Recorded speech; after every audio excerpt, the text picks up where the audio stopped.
हमारे चैनल को सब्सक्राइब करें और बेल आइकन दबाएं।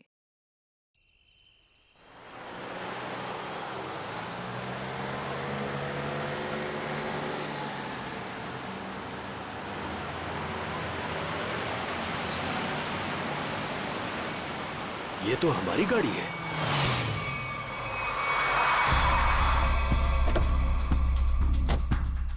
ये तो टीना और आकाश की गाड़ी है। Oh my God! आकाश, टीना, बच्चे नहीं है। मैं एक बार फिर से फोन करता हूँ। गाड़ी यहीं पर है तो दोनों बच्चे भी यहीं पर होने चाहिए। कैसे डरावनी जगह है, कितना घना जंगल है ये। पता नहीं टीना और आकाश को यहाँ गाड़ी रोकने की क्या जरूरत थी। दोनों में से किसी का भी फोन नहीं लग रहा है। लूटपाट का मामला तो नहीं लगता है भाई साहब। बच्चों को सारा सामान गाड़ी में ही है। ऐसे बीच सड़क पे बच्चे गाड़ी छोड़ के गए कहाँ? समझ में नहीं आ रहा मेरे दोनों बच्चे कहाँ चले गए। क्या हो गया उनको? मीरा कुछ नहीं होगा हमारे बच्चों को। शांति रखो, घबराओ मत। आओ यहीं कहीं आसपास देखते हैं। आकाश! टीना! आकाश! आकाश! आकाश! मेरी आवाज सुनाई दे रही है? आकाश! आकाश! टीना! पता नहीं इस घने जंगल में बच्चे कहाँ चले गए। मीरा, गाड़ी यहाँ पर है तो बच्चे भी यहीं पर होने चाहिए।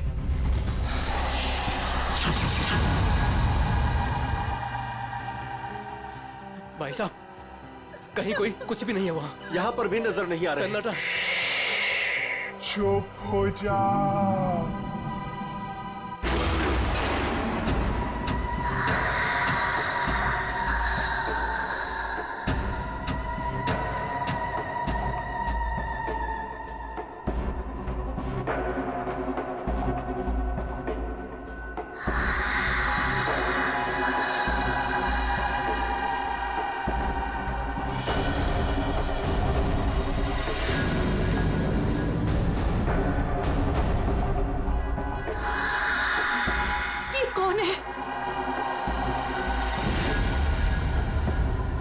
कौन हो तुम? कौन हो तुम? जाओ जाओ यहाँ से।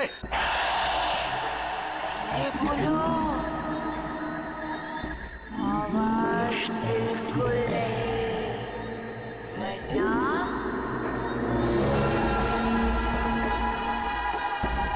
वो आ जाएगी। कौन आ जाएगी? कौन आ जाएगी? वही आएगी जो अपना सर हाथ में लेकर घूमती है।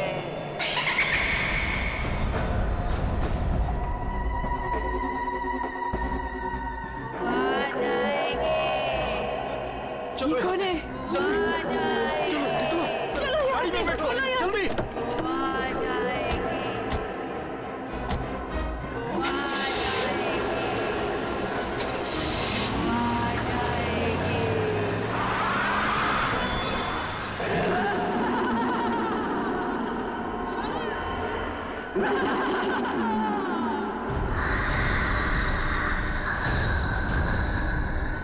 आ जाएगी। आ जाएगी।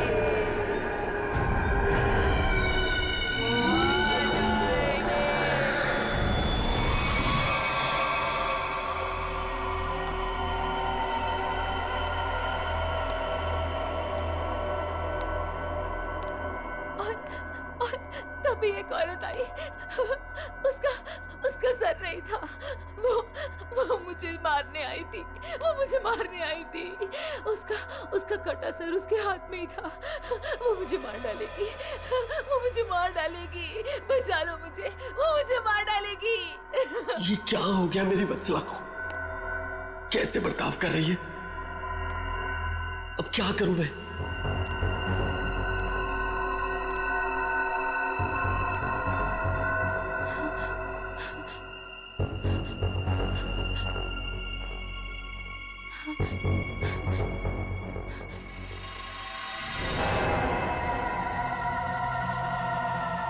सर, उसके बाद क्या हुआ? उसके बाद वो अपना कटा सर मेरे चेहरे की तरफ फेंक। नहीं।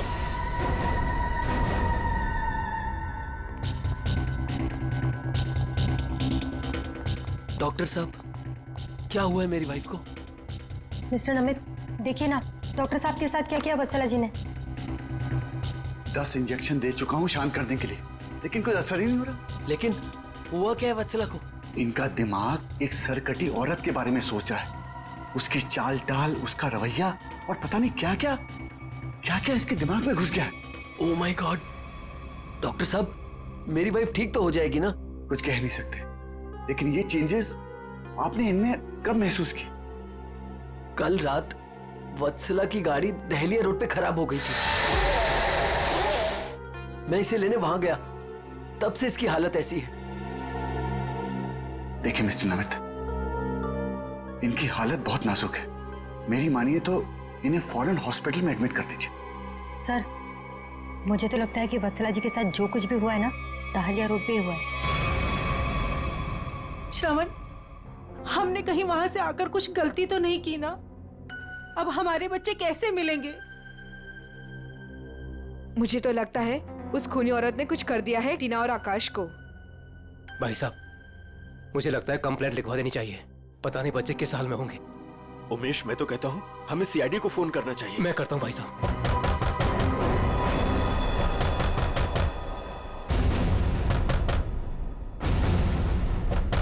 ये इस तरह से दरवाजा कौन पीट रहा है?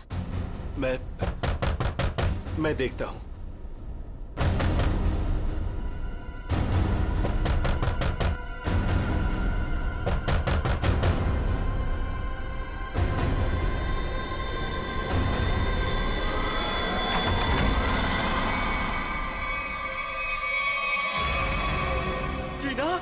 टीना बेटा, टीना बेटा, ये क्या हो गया? क्या हो गया? किया बेटा? ये किसने किया? टीना भाई साहब, इसकी हालत तो बहुत खराब है। इसे हॉस्पिटल ले जाना होगा। मैं गाड़ी निकालता हूँ भाई साहब। टीना बेटा, कुछ तो बोलो। आकाश कहाँ है? आकाश भैया को बचा लो। बचा लो मतलब? क्या हुआ है आकाश को? टीना बेटा, टीना आंखें खोलो बेटा, आंखें खोलो बेटा, आंखें बंद मत कर बेटा। टीना, क्या हुआ तुम्हें? वो गाड़ी हमें रोक रही है वहाँ।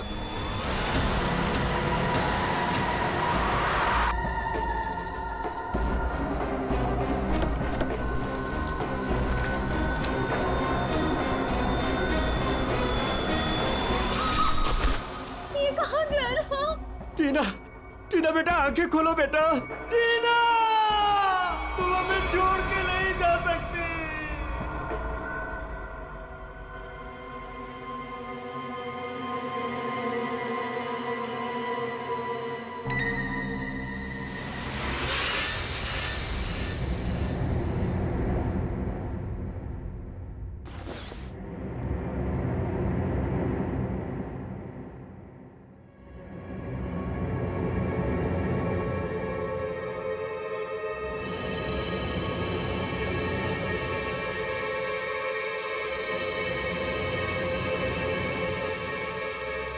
नहीं डॉक्टर साहब, मैं अपनी वाइफ को किसी भी हॉस्पिटल में एडमिट नहीं करने वाला।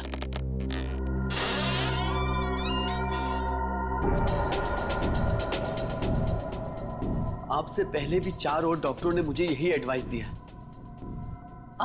अब मेरी वत्सला का इलाज मेरे घर पर ही कीजिए ना डॉक्टर साहब।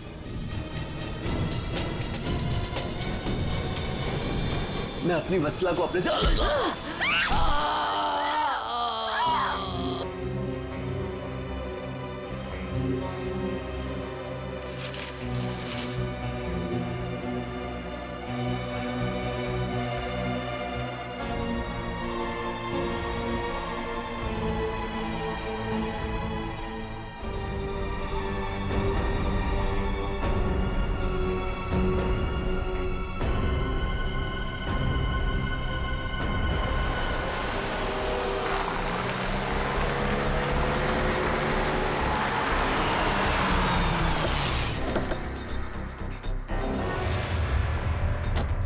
आइए इस तरफ, यहाँ पर आइए।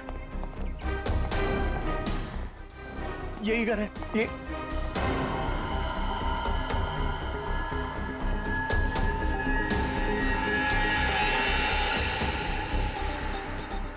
तो यहाँ पे जबरदस्त हाथापाई और तोड़फोड़ हुई है। चारों तरफ खून, सामान बिखरा पड़ा है। मिस्टर अमन, आपको कल रात ही हमें खबर कर देनी चाहिए थी। लेकिन सर, नमित के शरीर पर इतना खून देखा कि मैं डर गया था। दया? हाँ सर। ये जिस किसी भी हथियार से विक्टिम पर हमला किया गया है, वो हथियार काफी तेज धार वाला होगा। सालूंके साहब, आपको कैसे पता चला? ये देखो, ये छोटी छोटी बूंदें देख रहे हो खून की, ये एक धार में सीधी। सर लगता है किसी चाकू या छोटे खंजर का इस्तेमाल किया गया है। पता नहीं जिसको भी इसने मारा है वो जिंदा है या नहीं। और ये खून से सने हुए पांव के निशान ये तो घर के अंदर की तरफ जा रहे हैं। तो यहाँ पर नमित के अलावा कोई और भी रहता है क्या? हाँ, उसकी वाइफ। ओह माय गॉड, कहीं उससे तो कुछ नहीं हो गया। अभी जी, देखो देखो सर,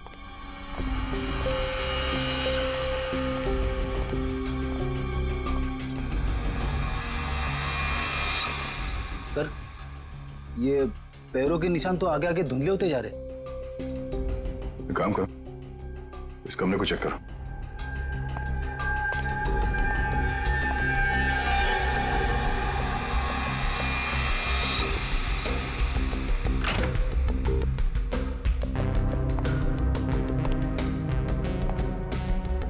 बेड पर तो कोई खून नहीं।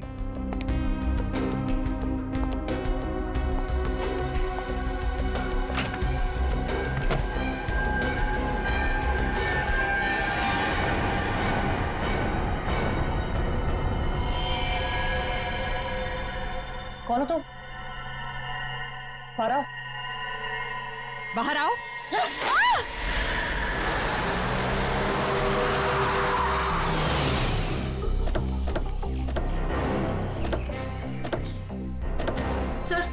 सर यही है मेरी टीना और आकाश की गाड़ी। यहीं पर मेरे बच्चों पे वो मुसीबत आई थी।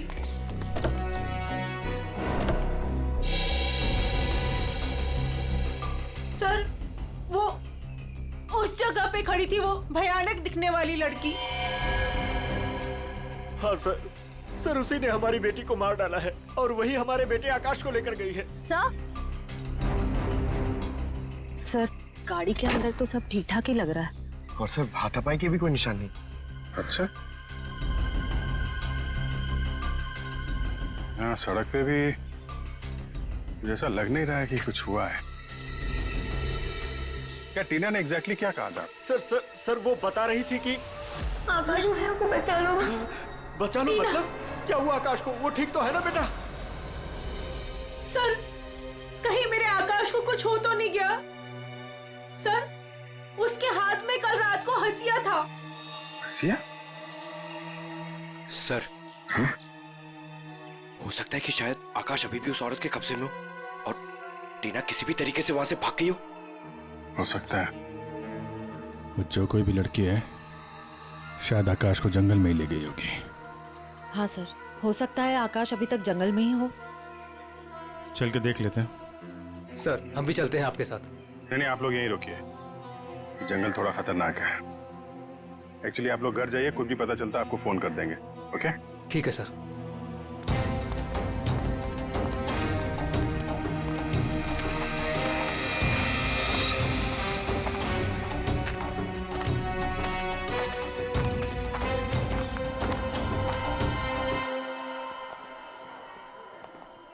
डॉक्टर साहब, वो आदमी कहाँ है जो खून से लथपथ आपके हॉस्पिटल में आया था? सर वो आदमी अंदर है। तो अब होश में है या अभी भी बेहोश है? नहीं, अभी होश तो आ गया है उसे, मगर थोड़ी बहकी बहकी बातें कर रहा है।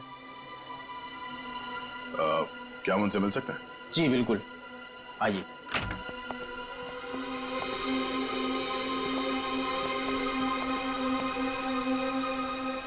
नमित,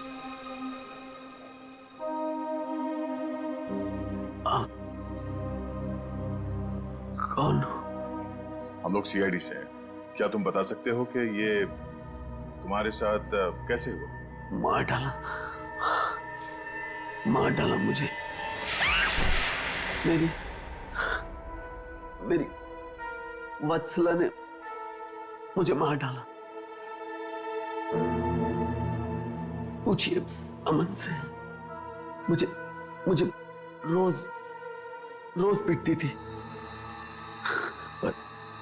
मैंने कभी भी गुस्से से उसे नहीं घूरा।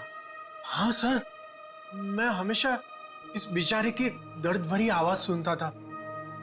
मैं समझ जाता था कि भाभी जी का बेलन इसके सर पर बज रहा है। नमित, हम तुम्हारी पत्नी से मिल चुके हैं। कुछ न कुछ तो गड़बड़ हुआ है उसके साथ, लेकिन अचानक वो ऐसा बर्ताव क्यों करने लगी? भगवान, पता नहीं। जब से दहलिया रोड से आई है, किसी सरकटी औरत के बारे में बात करती है और किसी पर भी टूट पड़ती है, जैसे जान ले लेगी वो किसी की भी। फिर दहलिया रोड, मतलब जो भी गड़बड़ है वो इस दहलिया रोड पे ही है।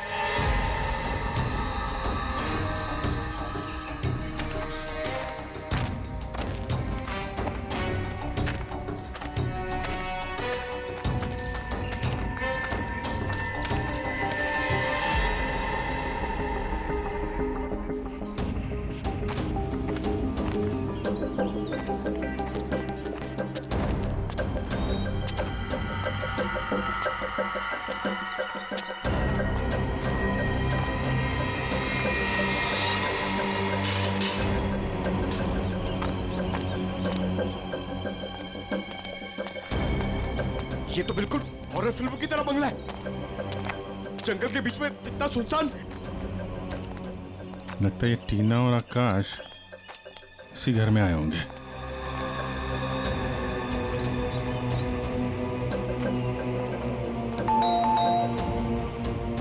ज्यादा फिल्में मत देखा करो।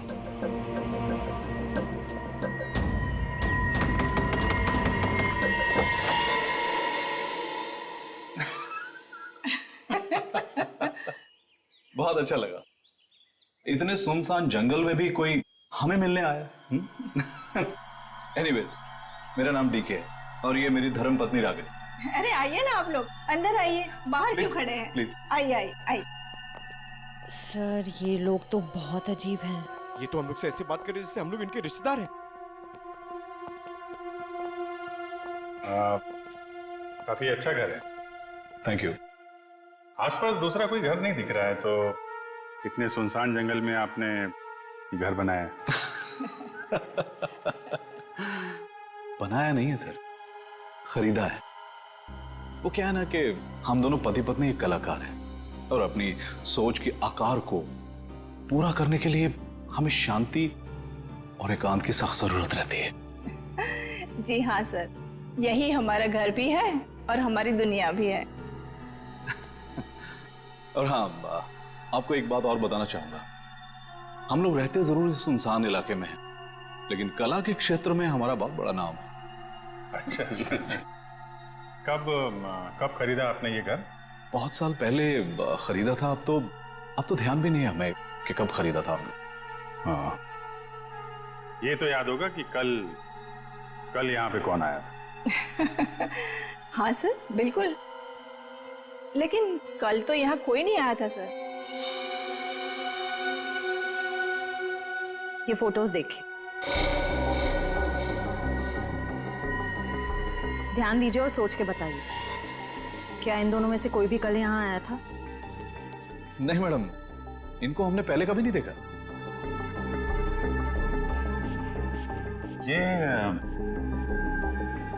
ये कौन है? ये हमारी बेटी अंशिता। 14 जुलाई 2013 को प्लेग की वजह से इसकी मृत्यु हो गई थी। बहुत याद आती है हमें हमारी बेटी की। हम लोग आपसे कितने सारे सवाल पूछे जा रहे हैं, आप नहीं पूछेंगे कि हम लोग कौन हैं और क्यों इतने सारे सवाल कर रहे हैं आपसे? कौन है आप लोग, आप बता दीजिए। हम लोग कौन है घर के अंदर? नहीं, कोई नहीं है। नहीं, कोई है।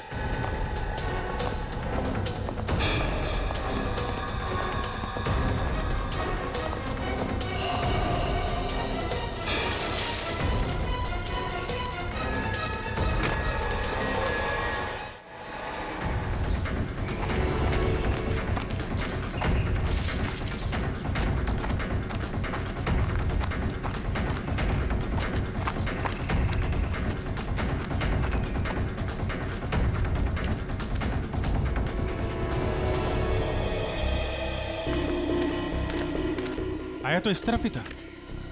कहीं हमें देखकर छुप तो नहीं गया? हो सकता है आकाश भी उसी का साथ ही होगा शायद। देखते हैं।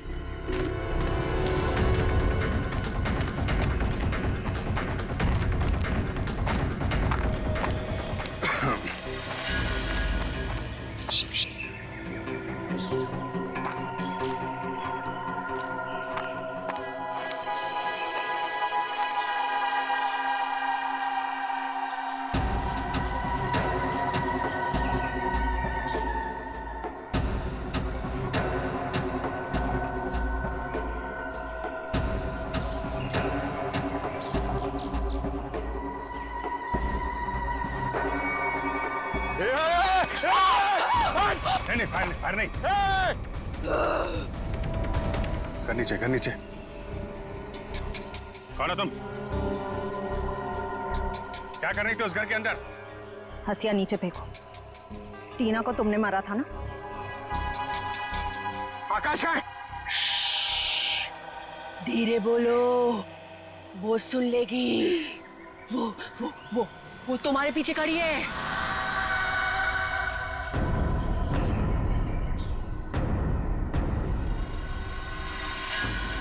कौन है हमारे पीछे?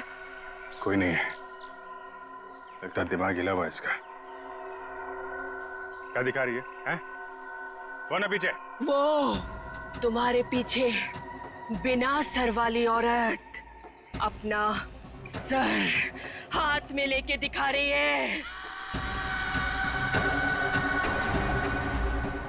सर, ये उस सिरकटी औरत की बात कर रही सर। वत्सला जैसी बातें कर रही है। हमारे पीछे कोई नहीं है। किसकी बात कर रही हो तुम? ऐसे नीचे करो, नीचे रखो। मैं मार दूंगी उसे।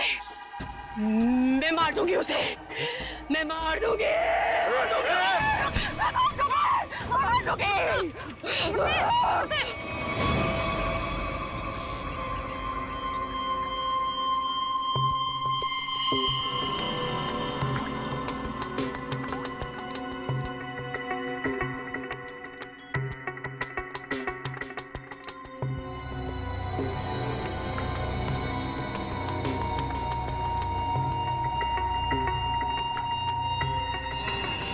डॉक्टर मलिका, आप भी वही सोच रहे हैं जो मैं सोच रहा हूँ? यस सर, पर ये है क्या? थोड़ा बहुत तो पता चला है, पूरा तो टेस्ट होने के बाद पता चलेगा।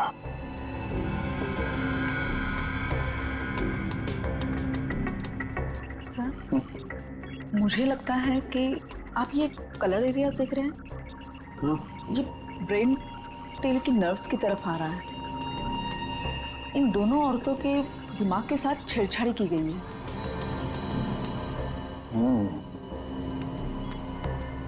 सर, इनकी याददाश्त से छेड़छाड़ की गई है। इनको कोई नेचुरल रोग या दिमागी बीमारी नहीं, इनकी तो मेमोरी ही बदल दी गई है।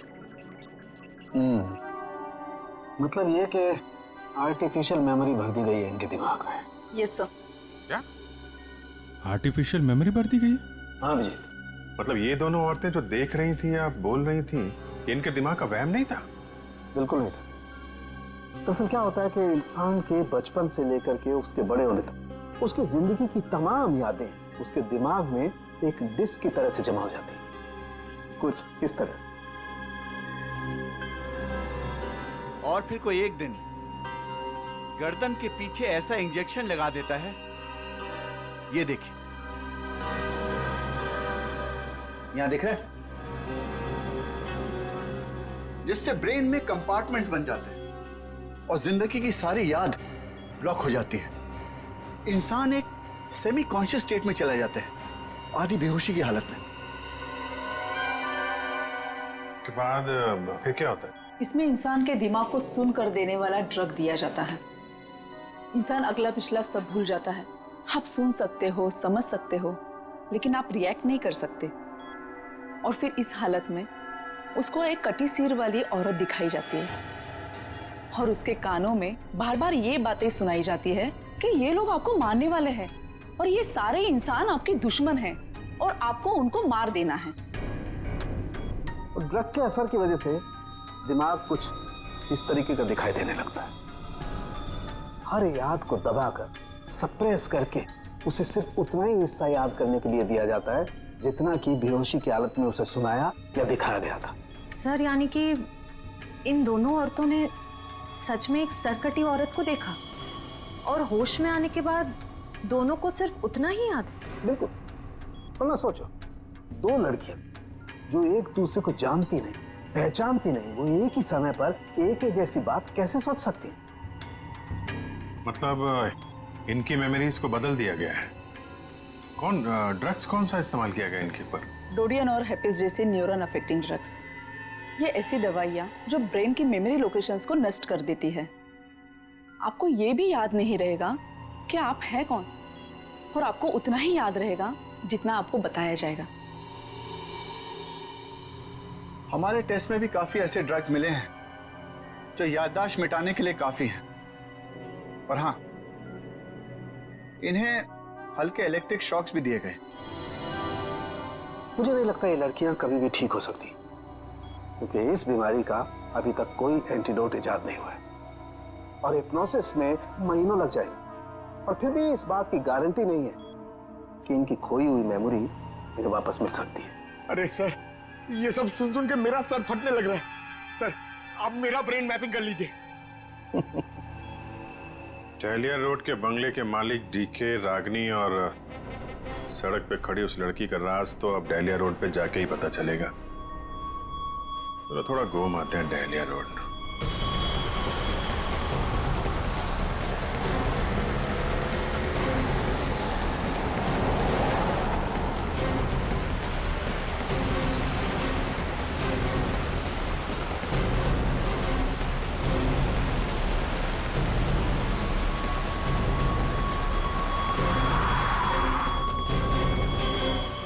ये हमारी बेटी अंचिता है। 14 जुलाई 2013 को प्लेग की वजह से इसकी मृत्यु हो गई थी। ये तो वही लड़की है, डीके और रागिनी की मरी हुई बेटी। मेरी मदद कीजिए प्लीज। कैसी मदद? मेरा मतलब क्या मदद चाहिए आपको? मेरे मम्मी पापा अचानक से बेहोश हो गए। मैंने बहुत कोशिश की उन्हें उठाने की, पर वो नहीं उठे। कहाँ है कहाँ आपके मम्मी पापा? घर पे आके देखिए ना प्लीज, पास में ही। चलिए आइए। आइए, कहाँ पर है? चलिए। अच्छा, इन नाम से कोई भी रजिस्ट्रेशन नहीं? ओके ठीक है, थैंक यू सर। सारे पेंटर्स एसोसिएशन में फोन कर लिया सर, मगर डीके और रागिनी के नाम से कोई भी रजिस्ट्रेशन नहीं। सब कुछ झूठ बोला उसने। मुझे तो लगता है कि उसने अपना नाम भी गलत बताया है। जयवंती, कुछ पता चला? नहीं सर, अभी तक कुछ भी नहीं पता चला। मगर सर, कितने कॉन्फिडेंस से झूठ बोल रहे थे दोनों। लगता है सर अब एक ही रास्ता बचा है, उन्हीं से सच उगलवाना पड़ेगा। नहीं जयवंती, पहले उसकी सारी डिटेल्स निकालते हैं, फिर उठाते हैं उसे। लेकिन सर पता कैसे चलेगा? एक काम करो, डहलिया हाउस में जो उनकी तस्वीरें खींची गई थी उन्हें क्रिमिनल डाटाबेस से और मिसिंग केस फाइल से मैच करवा के देखो, शायद असलियत सामने आ जाए। आइए। यहाँ इतनी रोशनी कम क्यों है? वो घर आबादी से दूर है ना, इसलिए वोल्टेज थोड़ा कम है। ये देखिए। दोनों एक साथ कैसे बेहोश हो गए? कहीं इस लड़की ने तो कुछ नहीं कर दिया?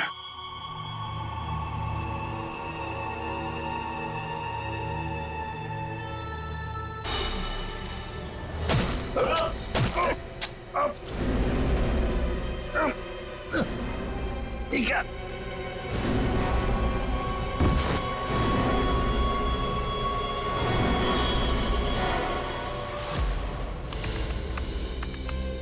सर, दोनों फोन्स के सिग्नल नहीं मिल रहे हैं। सर, कुछ सेकंड्स पहले तक अभिजीत सर और दया सर का फोन दहलिया रोड पे बता रहा था, लेकिन अभी लोकेशन नहीं दिख रही है। इसका मतलब अभिजीत सर और दया सर को वो रास्ता रोकने वाली लड़की मिल गई। फिर तो डीके और रागिनी की सच्चाई का भी पता चल जाएगा। सर आइए। सर ये है मिसेस साक्षी, उस नकली डीके और इलेश की माँ। नमस्ते। कहाँ है मेरा बेटा? कहाँ है इलेश? ये ऑफिसर कह रहे हैं उसका नाम डीके है, उसकी एक पत्नी है जिसका नाम है रागिनी। ये कैसे हो सकता है? ये सब झूठ है। जी नहीं, ये सच है।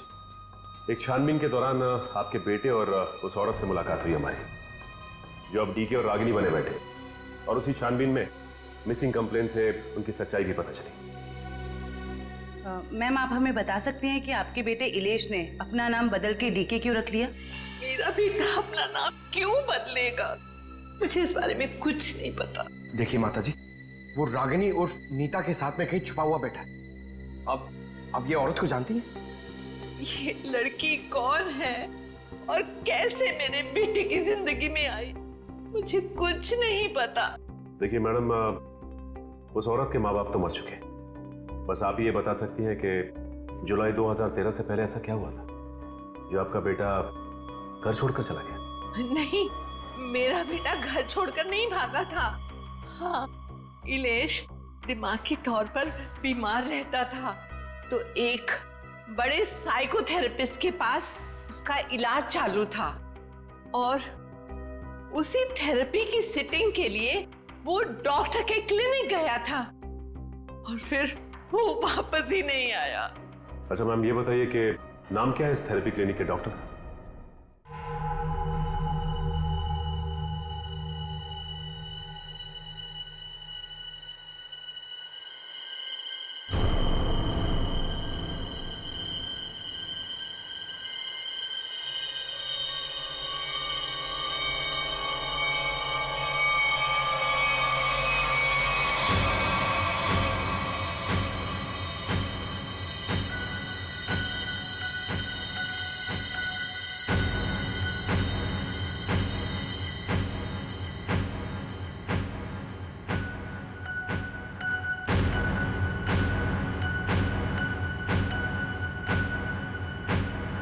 मारो, बचा लो खुद को, मार डालो।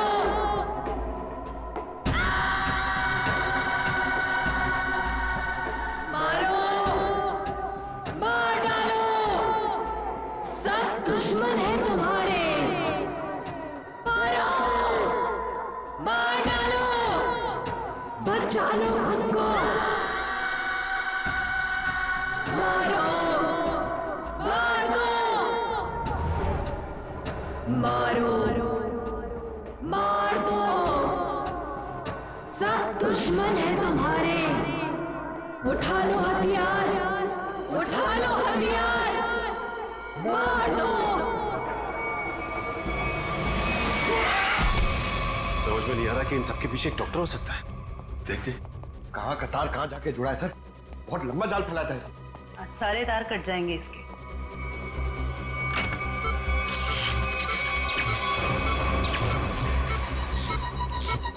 Oh my God.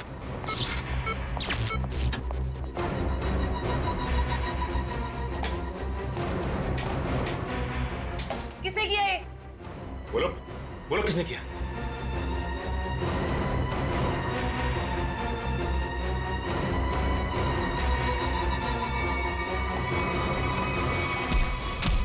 बता कौन है इन सबके पीछे? तुम उस बिना सर वाली औरत के साथ मिले हो ना? मैं नहीं, तुम उस सरकटी औरत के साथ मिले हुए हो। मैं जानता हूं, मैं छोड़ूंगा नहीं तुमको। तुम और उस औरत दोनों को खत्म कर दूंगा मैं। तुम मुझे मारना चाहता है ना? छोड़ूंगा नहीं तुम्हें।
सर डालिया रोड यही है।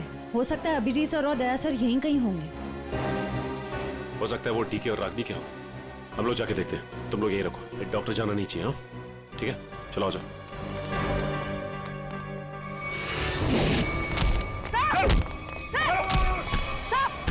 अभिजीत सर, क्या कर रहे हो आप लोग? सर, क्या कर रहे हो आप लोग? संभालो। क्या कर रहे हो? अभिजीत सर, सर क्या कर रहे हो? Please, please. नहीं सर। चल जल्दी, चल। एंटीडोट दे जल्दी। संभालो।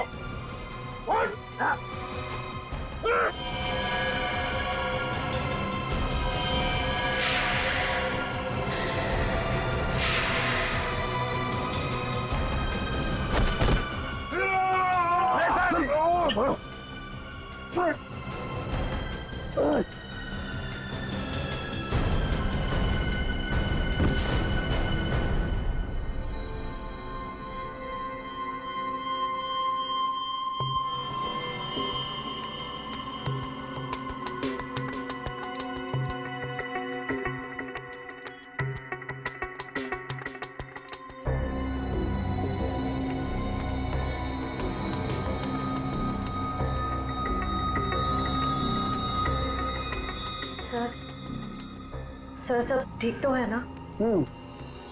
एंटीडोट ने असर शुरू कर दिया, थोड़ी देर में होश आ जाएगा दोनों को।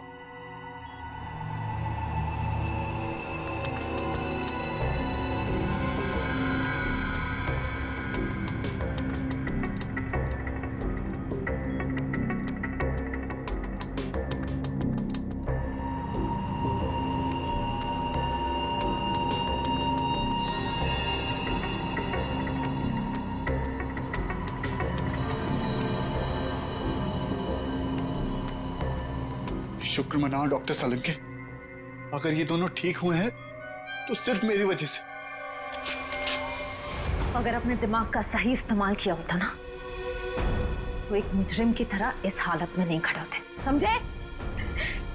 विकास अंकल, आपकी वजह से मैं भी एक मुजरिम बन के रह गई। अभी तो सिर्फ तुम दोनों का गुनाह सामने आया है। जिस दिन तुम दोनों को सजा मिलेगी ना, उस दिन समझ में आएगा कि गलत राह पे चलने का अंजाम क्या होता है।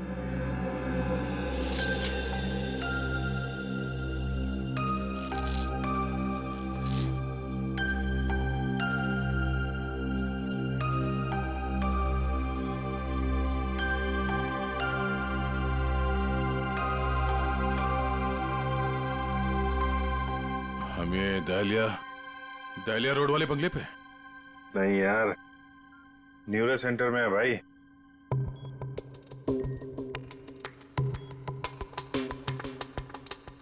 और मुजरिम हमारे सामने खड़ा है।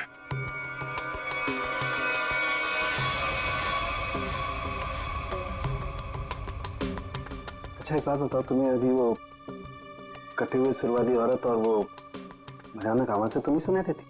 सर वो तो उस वत्सला के दिमाग में था, और वो जंगल वाली लड़की के दिमाग में भी, वो जो हंसिया लेके घूम रहे थे।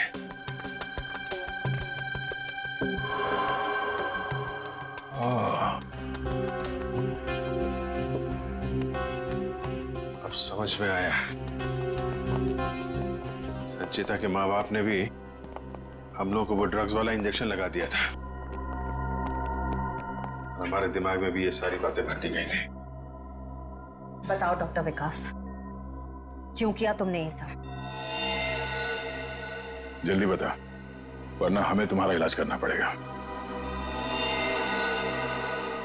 क्या बताऊं, डॉक्टर सालुंके ने सब कुछ समझा तो दिया था। मैं दुनिया में तहलका मचाने वाला ब्रेन मैपिंग एक्सपेरिमेंट करना चाहता था। बेहोशी में मैं लोगों को यहां लाता था और उनके ब्रेन से उनकी सोच को निकालकर अपनी सोच भर देता था। जरा सोचो, कितनी ताकत थी मेरे हाथ में। जब वो लोग जागते थे तो उन्हें वही दिखता था और उनके दिमाग में वही ब्रेन की मेमोरी थी जो जो मैंने डाली थी। उनका ब्रेन वही करता था जो मैं कहता था। मतलब कि मैं उनके ब्रेन से सब कुछ करा सकता था। और तुम दोनों ने भी तो वही किया ना। और ये अंशिता, इसने भी गुनाह में तुम्हारा साथ दिया था। मैं इनकी भतीजी हूँ। इन्होंने ही मुझे पाला पोसा। डीके और रागिनी मेरे माँ बाप नहीं है। वो घर, डीके, रागिनी, मैं, ये सारा विकास अंकल का बिछाया हुआ एक जाल था। और आकाश, उसके साथ क्या किया तुम लोगों ने? उसकी ड्रग की डोज ज्यादा हो गई थी। उसे ब्रेन हैमरेज हो गया था। उसकी मौत का मुझे बहुत अफसोस है। तुम्हारे जैसा जीनियस डॉक्टर लोगों के दिमाग का गलत इस्तेमाल करने के चक्कर में गुनहगार बन गया। तुम्हारी खोज इंसानियत के खिलाफ है। कानून तुम्हें इसकी जरूर सजा देगा। शायद फांसी होगी तुम्हें। For more updates, subscribe to our channel, click the show links and enjoy watching the videos.